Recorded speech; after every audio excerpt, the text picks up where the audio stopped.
एक सेठ जी ने अपने छोटे भाई को 3 लाख रुपए व्यापार के लिए दिए। उसका व्यापार बहुत अच्छा जम गया, लेकिन उसने रुपए बड़े भाई को वापस नहीं लौटाए। आखिर दोनों में झगड़ा हो गया और झगड़ा भी इस सीमा तक बढ़ गया कि दोनों का एक दूसरे के यहाँ पर आना जाना बिल्कुल बंद हो गया।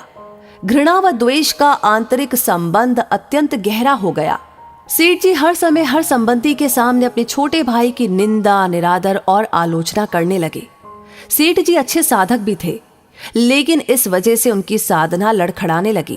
भजन पूजन के समय भी उन्हें छोटे भाई का चिंतन होने लगा। मानसिक व्यथा का प्रभाव तन पर भी पड़ने लगा। बेचैनी बढ़ गई, समाधान नहीं मिल रहा था।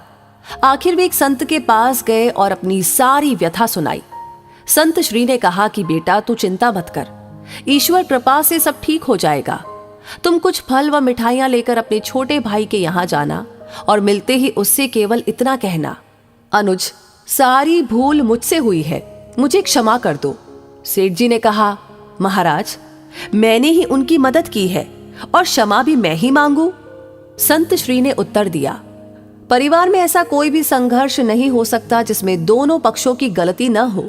चाहे एक पक्ष की भूल 1% हो, दूसरे पक्ष की 99%, पर भूल दोनों तरफ से होगी। सेठ जी की समझ में तो कुछ भी नहीं आ रहा था। उन्होंने कहा कि महाराज, मुझसे क्या भूल हुई?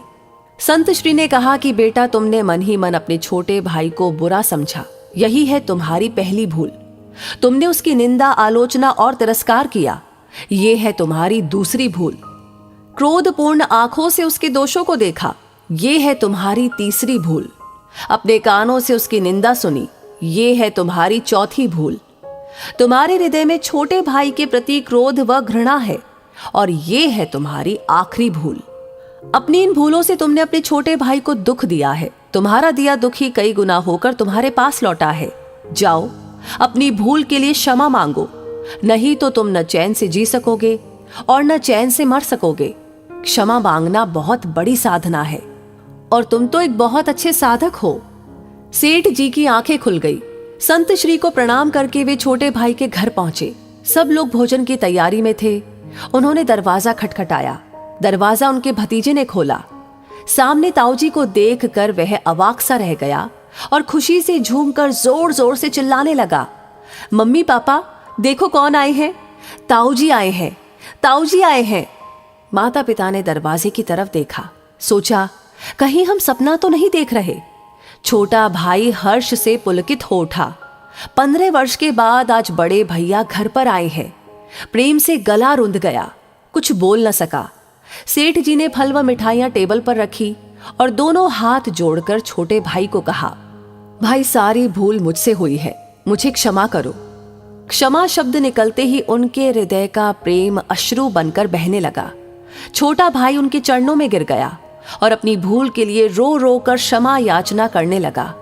बड़े भाई के प्रेमाश्रु छोटे भाई की पीठ पर और छोटे भाई के पश्चाताप व प्रेम मिश्रित अश्रु बड़े भाई के चरणों में गिरने लगे।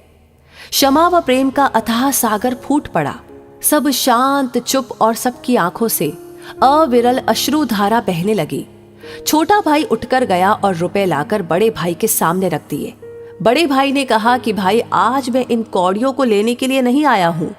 मैं अपनी भूल मिटाने, अपनी साधना को सजीव बनाने और द्वेष का नाश करके प्रेम की गंगा बहाने आया हूं। मेरा आना सफल हो गया, मेरा दुख मिट गया।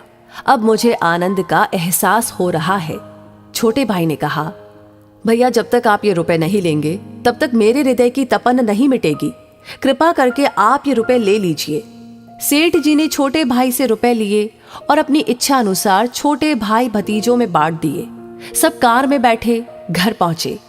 15 वर्ष बाद उस अर्धरात्रि में जब पूरे परिवार का मिलन हुआ तो ऐसा लग रहा था कि मानो साक्षात प्रेम ही शरीर धारण किए वहां पर पहुंच गया हो। सारा परिवार प्रेम के अथाह सागर में मस्त हो रहा था।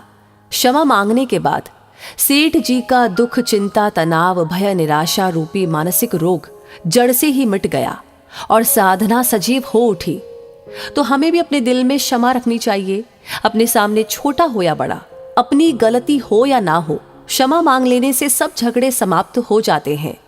वैसे इस कहानी के बारे में आप क्या कहेंगे, आपका पर्सनल एक्सपीरियंस क्या है, हमें ज़रूर बताएं कमेंट बॉक्स में लिख करके। और अगर ये वीडियो, ये कहानी पसंद आई हो तो प्लीज़ इसे शेयर करना बिल्कुल ना भूलें, क्योंकि आप जब शेयर करते हैं, आपके कमेंट्स जब आते हैं, आप जब लाइक करते हैं, तो ये सारी चीज़ें हमारे लिए होती है हर दिन के लिए इंस्पिरेशन, ऐसी कहानियों पर काम करने के लिए और उन्हें आप तक पहुँचाने के लिए। तो अपना ये प्यार बरकरार रखिए, हमेशा की तरह भर भर कर दीजिए। साथ ही साथ हमारी हर वीडियो आपको सबसे पहले मिले, उसके लिए हमारे पेज को फॉलो करना बिल्कुल ना भूलें। धन्यवाद।